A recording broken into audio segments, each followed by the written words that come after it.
Hello, and welcome back. Today, we journey into the heart of Soviet Russia to investigate a case that has become a legend. A story of survival, terror, and an ending that defies explanation. This is the story of 9 experienced hikers who met a terrifying and mysterious end in the Ural Mountains. An event known to the world as the Dyatlov Pass incident. Our story begins in January 1959. A group of 10 young, athletic students and graduates from the Ural Polytechnical Institute are preparing for an ambitious expedition. They were all expert hikers and skiers, undertaking a grueling trek to a mountain named Otorten, which, in the local Monsey language, means don't go there. The group was led by 23-year-old Igor Dyatlov, a skilled and respected outdoorsman. Their goal was to achieve the highest certification for winter trekking. One member, Yuri Yudin, was forced to turn back early in the expedition due to severe joint pain. This decision would inadvertently save his life. The remaining 9, 7 men and 2 women, continued on. They were in high spirits, documenting their journey with cameras and keeping detailed journals. These photos and diary entries provide a haunting final record of their last days. They show a close-knit group, laughing and working together, full of life. On February 1st, the group began their ascent of a mountain known as Kolet Sayakol, which translates to Dead Mountain. Due to worsening weather, they deviated from their planned route and set up their final camp on the exposed slope of the mountain, a strange choice for experienced hikers. One of the last photos recovered from their cameras shows them digging into the snow to pitch their large tent against the harsh winds. This is the last time they were seen alive. Dyatlov had promised to send a telegram when they finished the route, around February 12th. When no message came, their families began to worry. On February 20th, after initial delays, a massive search and rescue operation was launched, involving planes, helicopters, and ground teams. On February 26th, the search party found it, the group's abandoned tent on the slope of Dead Mountain, half buried in snow. But what they found was deeply unsettling. The tent was empty, but all of the group's belongings, their winter gear, shoes, and supplies, were still inside.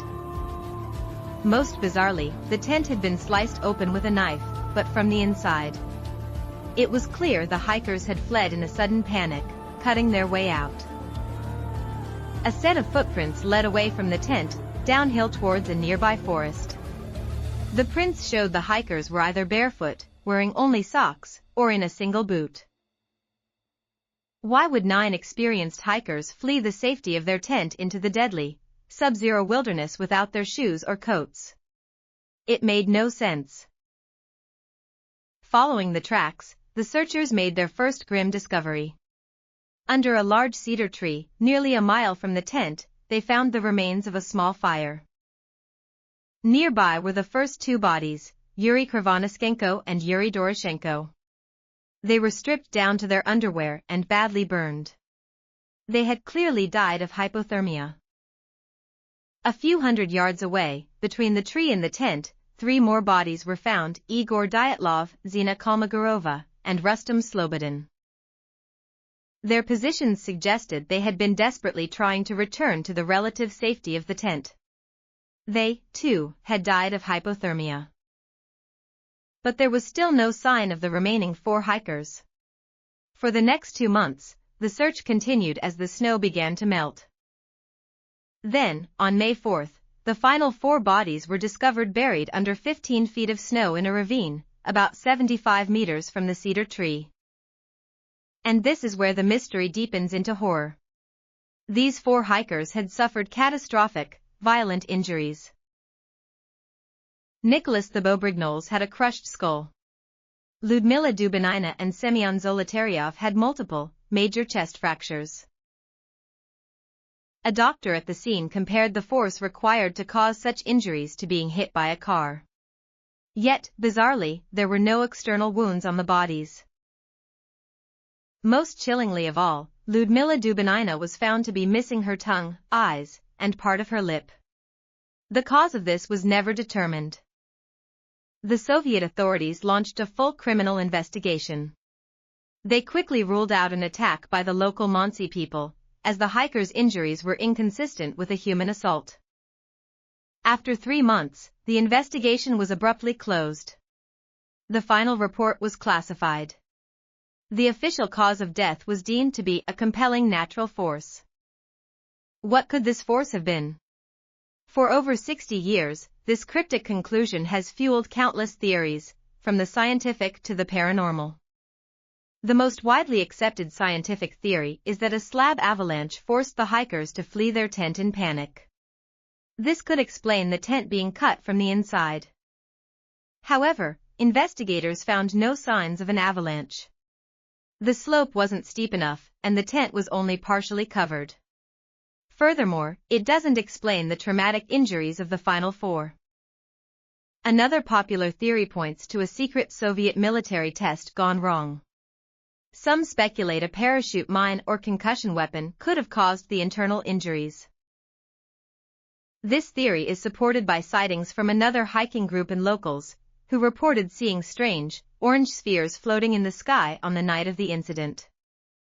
Adding to the mystery, low levels of radiation were found on the clothing of some of the victims. The source of this radiation has never been explained. A more exotic theory involves infrasound, low-frequency sound waves generated by specific wind conditions. This can induce intense, irrational panic and physical discomfort. This could explain why the hikers fled their tent in terror, but it still fails to account for the devastating physical injuries. No single theory neatly explains all the bizarre facts of the case. The strange choice of campsite. The flight without proper gear. The horrific, yet external wound-free injuries. Investigators also noted that the bodies had a strange, deep orange tan, and their hair had turned gray. This has never been adequately explained. In 2019, Russian authorities reopened the case. After re-examining the evidence, they again concluded that an avalanche was the most likely cause. But for many, this conclusion feels incomplete. It leaves too many of the most disturbing questions unanswered. What caused 9 experienced hikers to flee into a frozen hell? What broke their bones with such impossible force? And what happened to Lyudmila Dubinina's tongue?